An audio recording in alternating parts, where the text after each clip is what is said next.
Episode 43, Aku Mengerti. Semua tengah berkumpul di ruang tamu sambil duduk lesehan. Ivy tak mau lepas dari Steve. Karena dia masih asing dengan orang tua Mela. Maafkan, saya baru mengajak putri bapak dan ibu kembali, kata Steve. Tidak tuan, Anda telah menyelamatkan putri kami, jadi kami harusnya yang berterima kasih, kata Pak Salim. Pak, tolong panggil Steve saja, saya lebih muda daripada Anda, kata Steve. Ivy, ini Kekiut dan Mbak Uti, ini orang tua Momi, jelas Mela. Jadi Elvi masih punya Pepsi dan Memsi dari Momi, tanya Elvi. Iya sayang, tapi Elvi harus panggil Kekiut dan Mbak Uti, kata Mela lembut.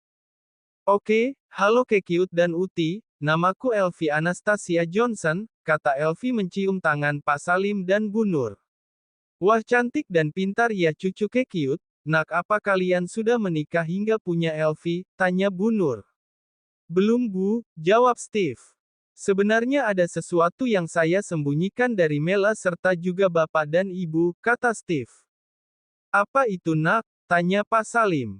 Sebenarnya saya sudah Mela 5 terlalu setelah kelahiran Elvi. Saya juga sudah mengajukan cerai untuk Mela dan suaminya karena suami Mela sudah menikah saat Mela masih koma, dan parahnya suami Mela menikahi perempuan yang membuat Mela harus kehilangan semuanya.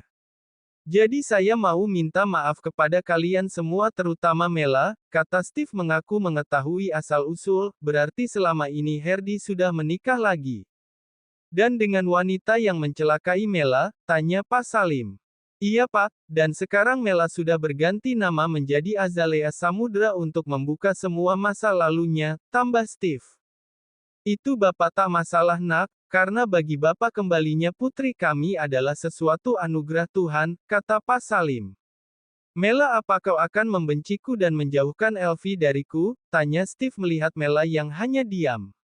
Aku tak mungkin marah padamu, karena aku yakin kau melakukan apapun untuk kebaikanku dan Elvi. Untuk masalah perceraian itu aku menerima, mungkin ini jalan terbaik, semoga dia bahagia dengan istrinya, kata Mela. Baiklah, kita akan melakukan tasyakuran kembalinya Mela, dan mengenalkan cucu cantik Kekiut ini, kata Pak Salim. Benar Pak, Ibu akan meminta bantuan warga kampung, kata Bu Nur. Nak Steve, Bapak ingin bicara denganmu, kata Pak Salim. Steve mengikuti Pak Salim sedang Mela dan Elvi melihat pekarangan belakang rumah, di sana sekarang ada tempat kolam ikan. Nak, Bapak sebenarnya malu, tapi sen harta Bapak adalah pemberian dari suami Mi, jadi kalau mereka bercerai, kata Pak Salim. Bapak tenang saja, pengacara saya sudah membereskannya, mungkin sekarang mereka tengah berada di rumah Sanjaya, untuk menyelesaikan masalah ini, jawab Steve. Mela beruntung mendapatkan penyelamat sepertimu, kata Pak Salim. Saya yang beruntung Pak, kehadiran Mela dan Elvi membawa kebahagiaan di kehidupanku, kata Steve. Di rumah utama Sanjaya, tim pengacara dari Steve mendatangi Nyonya Umi dan Siska.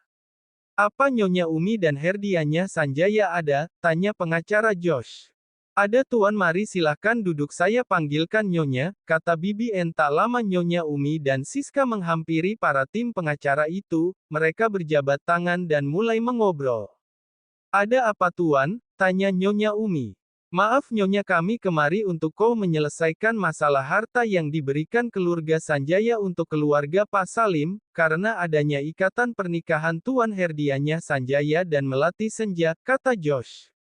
Lalu, tanya Siska. Karena sekarang mereka sudah bercerai, maka kami sebagai pengacara Nona Melati menanyakan untuk pengembalian harta, kata Josh. Kenapa harus bercerai dan apa Mela masih hidup? Tanya Siska.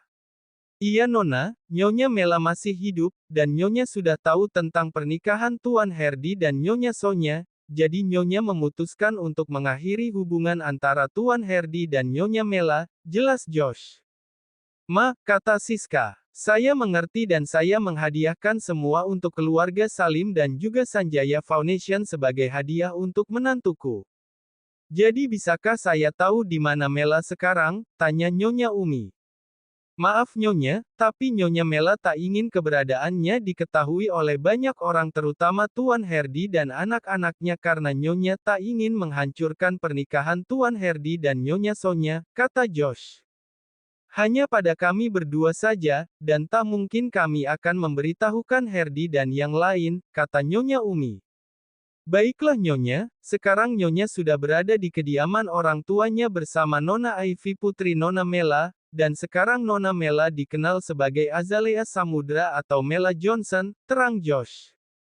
Siska kaget mendengar nama Mela yang berganti, bukan hanya itu nama Mela Johnson adalah nama perancang terkenal asal Paris yang misterius, dan terkenal sebagai wanita kesayangan dari Steve Emmanuel Johnson, pengusaha nomor 1 di dunia. Baiklah mungkin kapan-kapan kami akan mengunjungi mereka, kata Nyonya Umi. Nyonya Umi juga tahu siapa Mela Johnson, dan tak menyangka bahwa itu adalah Mela. Kini tim pengacara Steve sudah meninggalkan rumah Sanjaya, sedang Siska menatap Nyonya Umi sendu. Ma, sebenarnya apa yang terjadi? Tanya Siska. Siska, kakakmu benar-benar kehilangan Mela karena Steve Emmanuel Johnson tak akan dengan mudah melepaskan Mela, itu sebabnya selama ini pencarian Hardy sia-sia, apalagi Hardy juga melakukan kesalahan dengan menikahi Sonya, dan Mama yakin sekarang Mela sudah bahagia bersama keluarganya, terang Nyonya Umi. Tapi Ma, Kak Hardy, kata Siska terpotong. Asal kau tahu pernikahan Hardy dan Mela tak selamanya bahagia, bahkan Mela menyembunyikan lukanya terhadap Hardy sendirian, Mama sudah tahu semuanya maka dari itu Mama rela melepaskan Mela biar bahagia dengan pilihannya saat ini, jelas Nyonya Umi. Siska terdiam mendengar penjelas sang Mama. Siska pikir selama ini Mela bahagia tapi ternyata itu semua hanya sandiwara yang dilakukan Mela. Bersambung.